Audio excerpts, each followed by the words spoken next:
Fox News moderator Chris Wallace puts Donald Trump in the hot seat about Trump Corp's history with bankruptcy. 130 miles south of New York, Trump is ready to take his biggest gamble yet, setting his sights on the tarnished resort town of Atlantic City.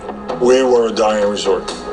No way around that. I mean, by any measure, unemployment, economic barometers across the board. It was an urban war zone. Talk to a lot of people, they'll tell you people were afraid to stop at a red light in Atlantic City. It was that dangerous. It was a gold mine. It was the first thing you would hit when you drove into Atlantic City. And the parking lot was right there, and the casino was right there, and the cash flow. He indeed was the P.T. Barnum of his time in Atlantic City. Flashy, gaudy. He was determined to make it the Las Vegas of the East. Mr. Donald J. Trump! Trump is hoping his latest gamble will reap the biggest rewards yet. We wanted to do something that would blow out the world. And that's really what's happened at the Taj Mahal.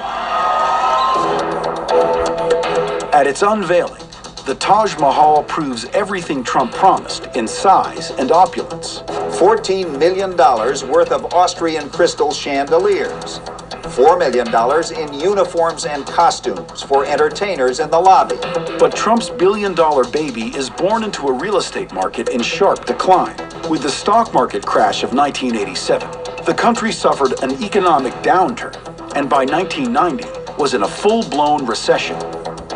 As the economy stalls, the Taj threatens to buckle under its own debt load.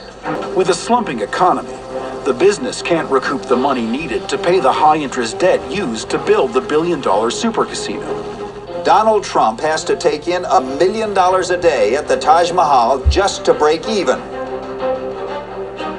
The property becomes a millstone around the neck of the Trump organization, which is buried in more than $3 billion of debt. Trump's financial setbacks would affect more than his bottom line.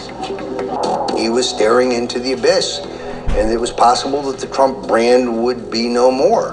The bonds yesterday. To get out from under, the company files for Chapter 11 protection. His casino troubles began even before the Taj Mahal opened its doors, with a tragedy. Just 6 months before the casino's grand opening, 3 of Trump's top casino executives, Stephen Hyde, Mark Grossinger-Edis, and Jonathan Beninoff, were killed in a helicopter crash. The helicopter had been leased by the Trump Corporation and was flying 3 of its top executives back to Atlantic City. They were really his eyes and ears in Atlantic City, and they were very capable people. And when they died, he never was really able to replace them with people of the same caliber. Donald Trump said only that he was going to be with the families. The helicopter crash with the loss of his executives did shake him up. It was a very emotional time for him. You know, I remember Trump said to Steve Wynn, "I'm really at a loss. I'm not sure what I should do here." But ironically, it's Trump Corp's massive debt load that proves to be its salvation. I think it was that juncture that he realized that because he owed all this money, he had the leverage. Trump as a going concern was more valuable than Trump out of business. And he used that to cut incredible deals with his bankers. They discounted millions of dollars.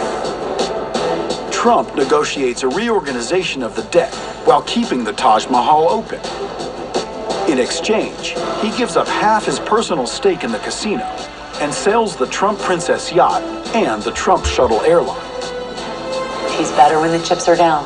When he's coming back from something, when things aren't going his way, and he has to get in there, roll up the shirt sleeves, that's when he starts really focusing again. So he can sort of do this Jedi mind trick where even his biggest failures are wins.